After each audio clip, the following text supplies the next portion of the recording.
Welcome to the Waiver Wire. Waiver Wire. Waiver Wire. Waiver Wire. Waiver Wire.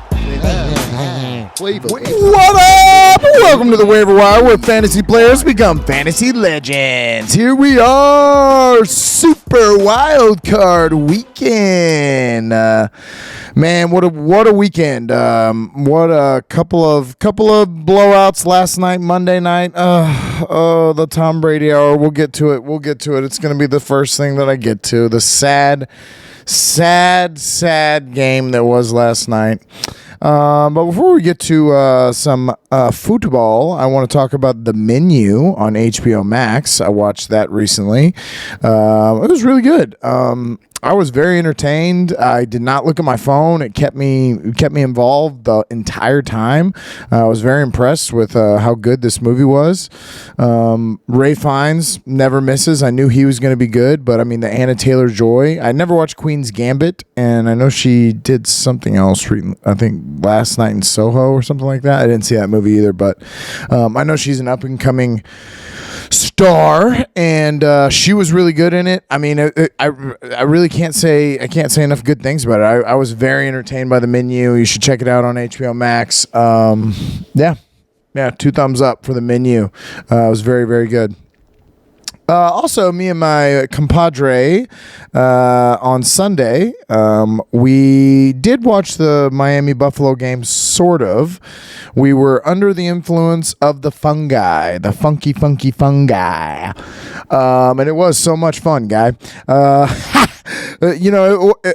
I'm a big advocate for mushrooms. I'm a big advocate for psychedelics. I'm not going to sit here and tell you that it's for everybody. There are probably people that take them and it doesn't necessarily react well with them. It doesn't. I can understand why it would be too much for some people. Some people's brains are not meant to be broken like that, and you are tweaking your brain on a level that you are not used to. My buddy, it was his first real time. He's done a small amount before, but I gave him a lot. I took him all the way to Jesus, and we danced with the devil in the pale moonlight, and it was wonderful. But we had a great time. We laughed a lot. For about an hour, I was just yelling about the world and how important pussy is, and oh man, I have no words. None of it made much sense, but we laughed and we had a good time. And my dogs are hilarious, because if you're ever tripping on anything, your dogs know. All my dogs were fully aware. They were anxious because I was fucking pinging, and it was really fun. It was a really, really good time. Fun guy. First down. Oh, Tom Brady. Thomas Edward Patrick Brady. Man, what a bummer. What a very, very sad thing that happened. I love you, Tom Brady, and I always will, and it breaks my heart what happened. But last night was an ass beating. It was an ass beating, and he looked bad in moments. There were moments where he looked 45, and Dallas did what they needed to do. Dak Prescott played well. He didn't turn the ball over. Tampa Bay's defense couldn't really get much going. They couldn't get much pressure on him. They couldn't stop Tony Pollard. They couldn't stop Dak from doing whatever he wanted. So, it was impressive, but also, Tampa Bay, this is how they've kind of looked all year. I was hoping for the latter, the Tom Brady, to shock everyone and beat Dallas and give them another first-round knockout. Now, I don't think Dallas has a shot against San Francisco. I think they lose that handedly. I think that San Francisco defense is much better than Dallas. Dallas's offense, I should say. Dallas's defense is really good, but Brock Purdy's looked good too, so I'm going to take San Francisco in that easily. So is Dallas for real? I don't know. I would say no. I would say they're going to get bounced in the next round, but Dak showed me something in this game. There's a lot of pressure in this. A lot of pressure to go in here, perform well, not let the goat you. And, he did what he had to do. He had most all-time for a Cowboy in playoff history, something like that. So I was very impressed with the Cowgirls. Fuck you, Cowboys forever. And it was heartbreaking for my guy. It was heartbreaking for Tom Brady. Now, here we go. Now starts the roller coaster. What is he going to do? Is he done? His press conference seemed interesting, I got to say. He thanked the media in a very touching way, just kind of saying how much he appreciates them and he appreciates the Glazer family, the owners of the Tampa Bay Buccaneers. I would guess he's done in Tampa Bay. I would guess if he's going to come back, it's not going to be with Tampa Bay. I know he's got a lot of respect and pride in himself and this team, but I think that he could look. I mean, listen, we already talked about Brock Purdy, but what if the San Francisco 49ers lose in the NFC Championship game, and it is maybe Brock Purdy's fault? I could see a scenario where they say, you know what? All we need Tom to come in and do is just not fuck it up. Just be the veteran leader that he is, and give it to Christian McCaffrey and give it to Deebo Samuel and throw short to George Kittle. And you know, we don't have to throw it down the field 100 yards out. It's not really what Kyle Shanahan does anyways. San Francisco is my number one. Where do I want him to go? I want him to go to the San Francisco 49ers. Is Miami done with Tua? You know, is that a thing? Are we too worried about the injuries of Tua? And so is it the same scenario where maybe they tell Tua, look, you're just going to sit and learn from the greatest of all time and watch him go win us a championship? I think it's possible in Miami that they win a championship. It's a guarantee for me in San Francisco, but it's possible in Miami. The other one that's being thrown around is Las Vegas because of Josh McDaniels and their relationship. And I don't love that. I think that's the Raiders. Y'all know how I feel about the Raiders. They did nothing but lose respect, and my respect for him as a coach. I'm not into it. So I would say no to the Raiders, but it very well likely could be. They're going to release Derek Carr. They're going to need a quarterback. In the draft this year, there's 7, which is not crazy. That it is a possibility that there could be a quarterback taken. Here's my thing. Chicago's going to trade the first pick. Okay, I can all but guarantee it. And maybe it is to Vegas. Maybe it's to Indianapolis. Maybe it's to Washington. Maybe it's to one of these teams that very much needs a quarterback. And they trade Chicago a boatload of picks because they believe in Bryce Young that much. It would absolutely break my heart. I know that that's what's going to happen and that we fucked this up. Now, I like C.J. Stroud. I do like C.J. Stroud. And I think that if there's a compensation to not knowing how to lose the way that the Texans did, I'm cool with C.J. Stroud because I do think he's a really good player, and I think that he could be a good quarterback in this league, and he's a little bigger than Bryce Young too, so he might last a little longer. There is some concern with how small Bryce Young is that he could end up getting hurt. So, and maybe that's not what happens. Maybe the person trades up because they love C.J. Stroud. Those guys are going to go 1 and 2 is my point. Bryce Young, C.J. Stroud. 1 or 2 is going to go not to Chicago, but to some team, and then the Houston Texans. Go ahead, mark it down. That's happening. So if Vegas loves Will Levis from Kentucky or Anthony Richardson from Florida, if they absolutely love one of those guys, maybe they do get him at 7. I think the Indianapolis Colts at 4. I think they pull the trigger on Will Levis. I think they're the ones that say, we need a quarterback. We like this kid from Kentucky. Or maybe the kid from I like the kid from Florida a lot more. I think Anthony Richardson is a baller. But if you look at the top 10 in the draft this year, I mean, Chicago, which they'll probably trade out of, Houston, Arizona's 3. Arizona, they're not going to draft a quarterback. But the next, what's this? 6, the next 6 are all teams that could draft a quarterback. Indianapolis, Seattle, Detroit, Vegas, Atlanta, Carolina. Now, Atlanta drafted this Desmond Ridder kid, I believe, in the 3rd round, and I don't know if they loved what they saw, but if it falls to them and Anthony Richardson or one of these guys is there, why wouldn't they pull the trigger? If Seattle is there, why wouldn't they pull the trigger? Detroit, I know they have Jared Goff, but maybe thinking of the future of, do we really want to commit to Jared Goff? I think they will. I think Detroit, out of that group, I would say they're in the least need. I trust Jared Goff more than I do Geno Smith, although Geno Smith balled out this year, and why would Seattle move on from Geno Smith at this point? He played great. It really wasn't his fault that they lost this game. They just ran into a buzzsaw. They ran into a San Francisco team that's just kind of playing on all cylinders right now. But very interesting with Vegas. Wow, I went on a tangent there about the draft. But if he goes to Vegas. It makes them a much better team. Obviously, it makes me obviously going to have to root for the Raiders because I will always root for Tom Brady, but I don't want him to go there. I know it's probably in the running as a finalist, but then there's some other ones. What does Tennessee do with Ryan Tannehill? Does the Mike Vrabel connection, does that come into play?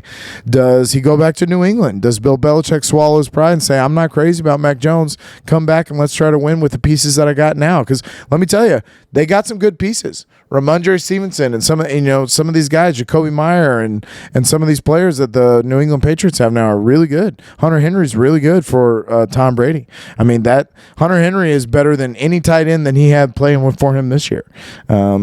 Jacoby Meyer is not on the level of Mike Evans and them, but Jacoby Meyer and some of these other receivers that the New England Patriots have kind of put together is not bad at all. So, yeah.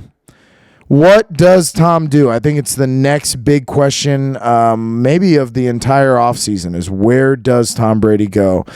Derek Carr is going to go somewhere. Jimmy Garoppolo is going to go somewhere. Baker Mayfield's going to go somewhere. But the biggest question mark is, where does the GOAT go? He could have kneeled every single time in that entire game. They could have lost 55-0 yesterday. He's still the best of all time. He's got 7 fucking Super Bowl rings. He's been to 10. Shut your fucking mouths. Still the GOAT. Second down. 27-0. If it's 27-0, you usually are going to lose that game. If you throw 4 first half interceptions, you're usually going to lose that playoff game. Absolutely insane game that the Jacksonville Jaguars came back in. Charger going to Charger. They're always going to find some way to fuck it up. They just don't like winning in San Diego or Los Angeles, apparently.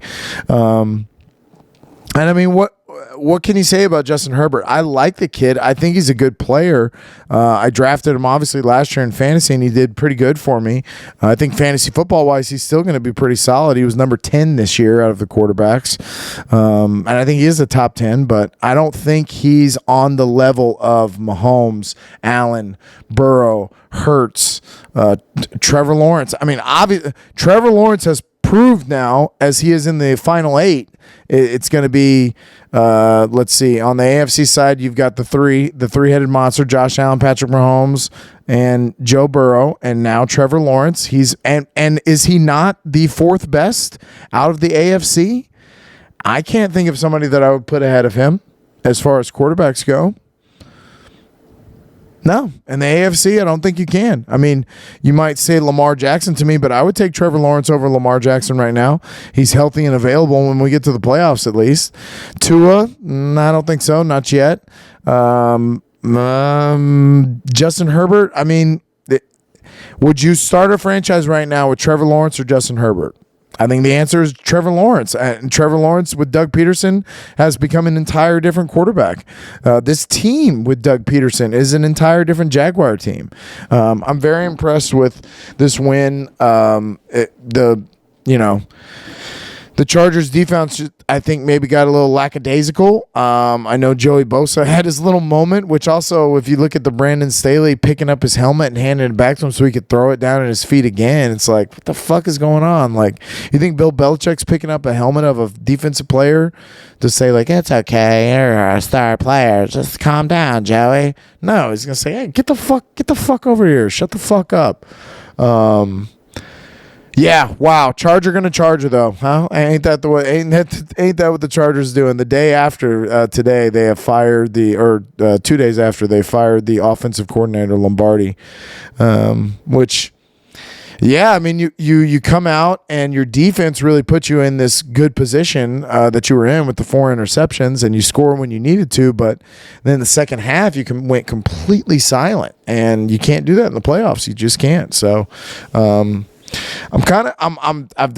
foot off the pedal when it comes to, I am idling like a motherfucker when it comes to the Los Angeles Chargers. I'm not into it at all. But next year, I'm full foot on the gas for the Jacksonville Jaguars. The Jacksonville Jaguars are a team that in fantasy football, I will take Evan Ingram, Christian Kirk, Zay Jones, fucking Trevor Lawrence. You give them to me. Travis Etienne Jr. Oh my God, give them to me. So big fan of the Jacksonville Jaguars. Big win. Now, unfortunately, I think you're about to get stomped out in Kansas City, but I really, really appreciated this game. This was it seemed like the moment was too big for Trevor Lawrence. It seemed like, wow, they're about to lose this game badly, and he came out and turn it around, 31-30.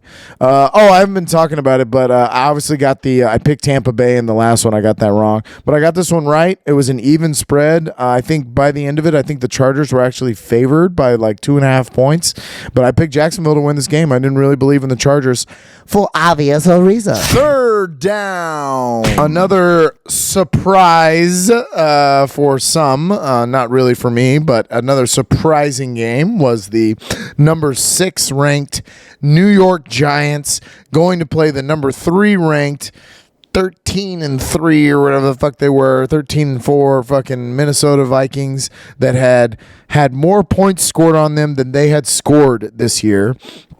They were never a real threat to me, ever. There was so much about the Minnesota Vikings that I did not like. And I picked the New York Giants to win this game. Minnesota was a 3-point favorite at home, and I was fucking right.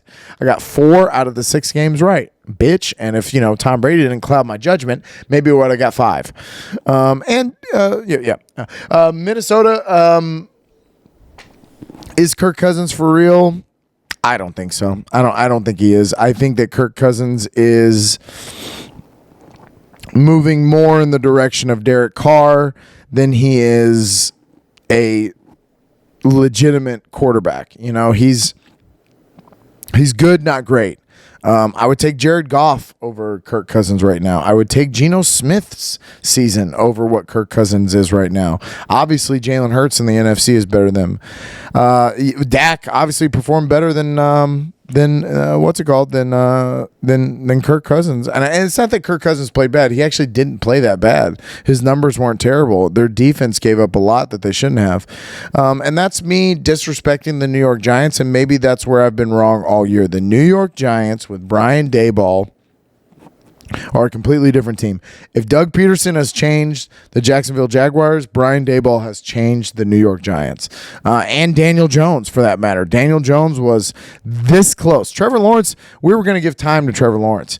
Daniel Jones was this close to being from the league, from at least the starting position in the league. He was going to get bounced, and he came out and balled. And I think no matter what happens in this next round, where I do think Philadelphia is going to win this game, I think they like what they saw out of Daniel Jones, and they go, okay, Brian Daboll's cracked the code, and he can figure it out, and we can build around this, and we can get him some receivers, because he's doing this with no receivers, by the way. He's doing this with Richie James or something like that, and Hodgins, whoever the fuck that guy was.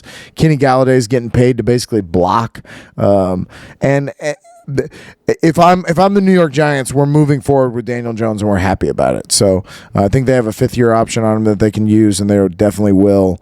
And I was very impressed. I was very impressed with Daniel Jones. I really was. He did a great job. He did a really great job. So 31-24. It really didn't seem like after a certain point it was like there's no way Minnesota's getting back in this. They just can't move the ball, and the Giants are kind of holding them down. And Minnesota had this year where they felt so good and they won their division and blah blah blah blah blah. But this is who the Minnesota Vikings are. This is the Los Angeles Chargers and the Minnesota Vikings, basically the same team. At least Justin Herbert is young, and you feel like you can keep going with him. But are they going to keep going with Kirk Cousins? Why keep doing this? I don't know what you would get for him, but I don't know. Now, are the Giants for real? Are the Giants going to win this game in Philadelphia? It's very possible. I can't sit here and disrespect them anymore. It is very possible that they beat the Philadelphia Eagles in Philly the way that Philly's been playing the last couple of weeks. Do I think it's going to happen? No. I think Philly wins. I think it's a close game, but I do think Philadelphia wins. But, wow. Great game. I was right. I knew it. I knew the Vikings weren't shit, and They proved it to me. Fourth down. Mr. Purdy, Mr. Brock Purdy. Wow. Incredible. Brock Purdy is for real. I put Brock Purdy for real, question mark? No, he is for real. And it screws up my Tom Brady plan because it doesn't, because you could trade Trey Lance away for a sack of beans and maybe a second round pick. You're not getting any first round picks, and you traded a boatload of first round picks away. But you could trade Trey Lance and you could try to get something back for it, and you could bring Tom Brady in at no money and have Brock Purdy just sit in the quarterback room and learn from the greatest of all time and go win a championship, because he would. I don't know what's going to happen this year. Maybe they do. Maybe they go all the way to the Super Bowl and they win. I don't think so. I think an AFC team could beat them. I think one of the three, the Kansas City, Cincinnati, Buffalo, could definitely win. But it'd be interesting to see. I don't know. It's not nothing's written in stone. And San Francisco's, they've looked great. Their defense is next level. Does Trey Lance get his job back? It's tough, because I think that they beat Dallas. I think they beat Dallas easily. I think they beat Dallas by 2 touchdowns. And so then he's in the NFC Championship game. And let's say they win that and they go to the Super Bowl, but he loses the Super Bowl. Well, you still got to say, okay, but this kid's the last pick in the draft. We don't even have to pay him yet. The way that if Trey Lance comes out and let's say has 2 good years in a row, now you got to pay him big money. Brock Purdy could potentially play out his whole rookie contract. You could tag him and still be like, man, we won this. It's just like Tom Brady. We did nothing for this. This was the last pick. This was an afterthought for us. And he won us a Super Bowl, or he took us to a Super Bowl. So incredible what the San Francisco 49ers have found in Brock Purdy. And listen, he's got moxie. He's got the dog in him that you need for an NFL quarterback. And I've been very impressed with Brock Purdy. I have to say he's for real. I don't know what the future holds for Trey Lance. I really hope that they do take my man in, Tom, who's from the Bay Area and would love to play there. I hope that they do, and they just want to win a championship with him. But the more and more that Brock Purdy does well, the more that becomes unlikely. But this was a closer game than the score says. For a while, Seattle was hanging in there, and it seemed like they were going to make a game out of this. And then San Francisco just kind of pulled away. But Geno Smith, I've talked about it already. Geno Smith played so well this year.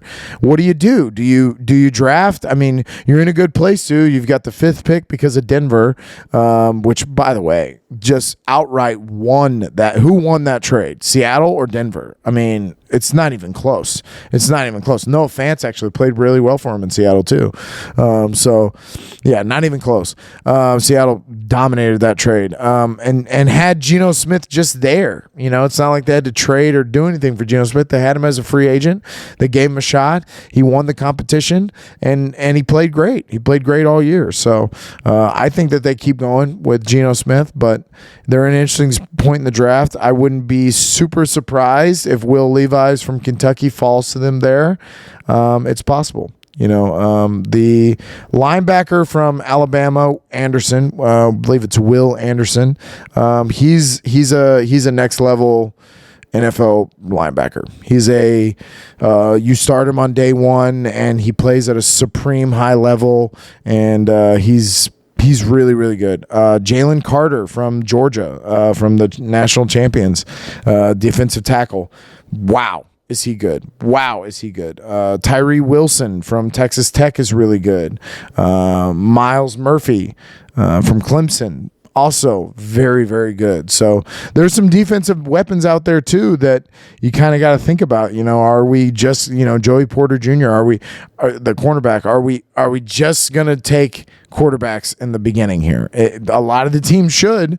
There's a lot of those teams that I starred that a lot of them should. A lot of them need quarterbacks, but I don't know about Seattle, and I don't know what they do. But it was a great season for them. I did not have this happening. I did not have Seattle in the playoffs and playing meaningful game in the playoffs where they did really well for a long time. But I did take San Francisco in the 10 points here, so I got this right. I got the last one right. I'm killing it. MyBookie.com. Fuck the algorithm. Fuck your butt. 5th down.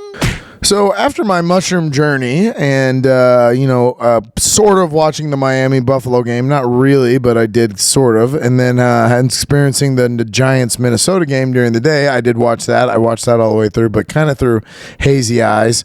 Then my energy level just didn't have much, so I napped a lot through Baltimore at Cincinnati. I watched it, but I really wasn't quite paying attention to it. I did see the last play, or the amazing fumble that Sam Hubbard ran back for a touchdown that basically gave them the win in this. I'm with J.K. Dobbins on this. J.K. Dobbins said that should have been me, and I think he's right. I think in that situation, you don't give it to your backup quarterback. You give it to your big running back who had done really well in this game too. I don't like Baltimore, but I will say this. Their defense always comes to play, and they did in this game. It made my Cincinnati Bengals look kind of gettable, kind of beatable, and I didn't care for that, but it is possible that they could get ousted. I know that they started off this year not great, but they've won 9 in a row now. I am always going to believe in Swaggy Joey over the rest of these guys in the AFC. I like his moxie. The way I talked about Brock Purdy's moxie, that's what Joe Burrow's got. He's got moxie. So I think Cincinnati's okay. I think this was a good win for them. This is one of the best games of the year is going to be Cincinnati at Buffalo. We get a replay of the Damar Hamlin game. But I realize what it is. This is for all the marbles, basically. You got to win this game because Kansas City's most likely going to win that game. So if you want to go into this AFC Championship game healthy against Kansas City, you really need to have all your ducks in a row. So I don't know what I'm saying. I'm just saying a lot of cliches, but you know what I'm saying. Lamar Jackson, a no-show at this game. Not even on the sidelines. Not even down there with a tablet helping Travis Huntley. I don't know his name. Tyron Huntley, Travis Huntley. I don't know his name. But not even there. And I think that's very telling. This is more and more seeming like they're going to break up rather than they're going to get together for a long-term deal. I think they tag him no matter what because I don't think Baltimore wants to move on from him. But it's just interesting because there has not really been a lot of usually you get some sense of this by now. Not the season goes by. This is kind of Kirk Cousins-ish with the Washington football team, or whatever the fuck they were called at the time. And so I would imagine they tag him. I would assume that's what's going to happen. But we'll see. We'll see. Maybe they let him go. I think you should because it's not working, and he's hurt again. What's to say he's not going to get hurt again? His availability by this time every single year, it's either he's playing hurt or he's hurt and he's out. And either way, it's not helping you in the playoffs and you're not winning. So go find someone in the draft. Maybe trade your bunch of first-round picks with Chicago and say, fuck it. We'll go try this with Bryce Young then. Trade all your first-round picks with fucking Seattle. And maybe you see somebody else that's there or, I don't know. I just feel that Lamar Jackson is not the answer and that they could find better. And I would take Jimmy G. Honestly, I know Jimmy G's got injury problems as well, but Jimmy G in the playoffs is more steady than what I've seen Lamar in the playoffs. Lamar at the worst moments is going to throw an interception, and I'm just not crazy about Lamar Jackson. I am crazy about Joey B, though. Joey Burrow, I got this right. They were a 6.5 point favorite at home. They won by 7. Good win. Great last play by the defense to make that incredible play. So incredible game that I sort of watched. 6th down, and then we go to the game that it took us 5 hours to watch it because we had to pause it and come back to it and pause it and come back to it. It really was a great game though. We were into it. Me and my buddy and my wife. Miami should not have been in this game with Skylar Thompson. They should not have been in this game, but they were. They were hanging in there and they were playing really well. Now, does that say more about Buffalo or does it say more about Miami? I don't know. It kind of showed me that Buffalo is gettable, just the same way that Cincinnati did. It's funny that they're playing each other next. From that DeMar Hamlin game, I would say that it seemed like Cincinnati was going to walk down and just win this game. So I would imagine maybe that's a lot of the similar of what's about to happen, but you never know. This is going to be such an interesting game with Cincinnati-Buffalo. Best game of the week, hands down. Dallas and San Francisco will be good too, but I like Cincinnati-Buffalo as my favorite game of the week coming up. The divisional round. But yeah, the 10.5 point favorite, I should have known that number was a little big. I didn't believe in Skylar Thompson at all. He actually came out and made some throws and did okay. Miami with Mike McDaniels is in a good spot, but do they love Tua? We talked about it before. I just don't know. Even to bring Tom Brady in and tell Tua, you're just going to sit out for a year and learn from him. Just learn. I don't know if that's okay. For Brock Purdy, I think that's okay. I think you can tell Brock Purdy you're going to sit and just learn. I think you say that to Tua and he gets mad. I think he gets real mad. So who knows? Who knows what happens with Miami? Buffalo looks shaky, and I think that they're gettable. And, I think that Josh Allen has butthole pucker problems. So we shall see. We shall see how this weekend goes. But I think that they're gettable, and of course I'm going to ride with Swaggy Joey. But we'll get into my predictions right now. Overtime. Yeah, so divisional round, that's what we're going to wrap this up with. I've already kind of hit on a lot of them, but we'll go with the spreads as I saw them last night. Jacksonville at Kansas City starts off our Saturday night games. I believe that's at 3 on Saturday, 3:30, something like that. Kansas City's an 8.5 point favorite. This was a big number, and it made me kind of backpedal a little bit, but I think Kansas City is going to win this pretty handedly. I think that we saw some nerves out of Jacksonville to start off this game, and if you do that versus Kansas City, they will leap all over it. So I think they win by multiple touchdowns. I think this is an easy warm-up game for Kansas City, but I'm not trying to downplay Doug Peterson and the Trevor Lawrence Jacksonville Jaguars. They've played really, really well. So it's possible that number is too big, but I'm going to go with Kansas City. Then at night on Saturday, we actually have an interesting game of the New York Giants and the Philadelphia Eagles at Philadelphia Eagles. Earlier in the year, I would have said, hands down, give it to the Eagles. They're going to crush them. The Eagles are a 7.5 point favorite. Now, that's where I have a problem. If you can get it, the 7.5, you go ahead and take the Giants in the 7.5 points. I think they cover that easily. I think it's definitely like a 3-point game. I think it's a close game. I think Philly's going to win. I still think Philly's going to win, but I would take Giants in the points on that, just with everything that's kind of gone on this year. But that's going to be a great game on Saturday night. Great game. Cincinnati at Buffalo is the 2 o'clock game on Sunday. We're getting some crazy times here, but that's just because there's only 2 games. But Cincinnati at Buffalo, definitely game of the year. I'm confused by this on how Buffalo's a 5-point favorite. If we look at the way that Cincinnati's been playing recently, if we look at the way that they started that game before DeMar Hamlin went down, Cincinnati is a very good team. So I am not going to write them off. I am not going to. And 5 points is crazy. You think they can't keep it to a field goal? I'll tell you what. I'm taking the 5 points that you're crazy to think that they will beat the Cincinnati Bengals by. They beat the Miami Dolphins by 3 points. They're definitely not beating the Bengals by more than 5 points. So, but I think Cincinnati wins the game. I'm going to take Cincinnati and the 5 points. Thank you. Thank you for the gift, mybookie.com. But yeah, Cincinnati all day. Just Swaggy Joey. He's my guy now. Now that Tom's out, I'm riding with the Bengals. And if they go out, I'll jump ship somewhere else. But yeah, Bengals, Bills, game of the week. Game of the week, hands down. Can't wait for that on Sunday. Dallas at San Francisco. San Francisco is a 4-point favorite at home. I don't think that's nearly enough. I think they beat the Cowboys by 2 touchdowns. I really do. Look, they're one of the only ones other than Dallas that was a blowout this week. I don't think that goes the same way this week. The Dallas Cowboys are not going to blow out the San Francisco 49ers. There's no way. So I think that they can win by at least a touchdown. So I think San Francisco's got this easy in the bag. This is probably where we see Dak Prescott choke a little bit more. This is a little bigger pressure now. This game against Tampa Bay was interesting, but let's be real. Tampa Bay, they were 8-9. They hadn't played great all year. So, yeah. Dallas at San Francisco. That's the night game on Sunday. Can't wait for that divisional round. Football playoffs, man. Nothing quite like it. Nothing. They play super hard.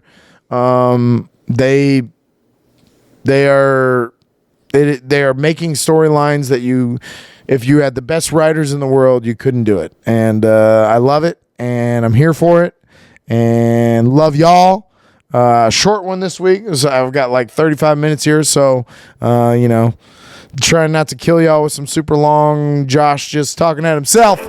And fuck the algorithm. Fuck your mother. Go do some mushrooms. Watch the menu. Get ready for more football. And we live football.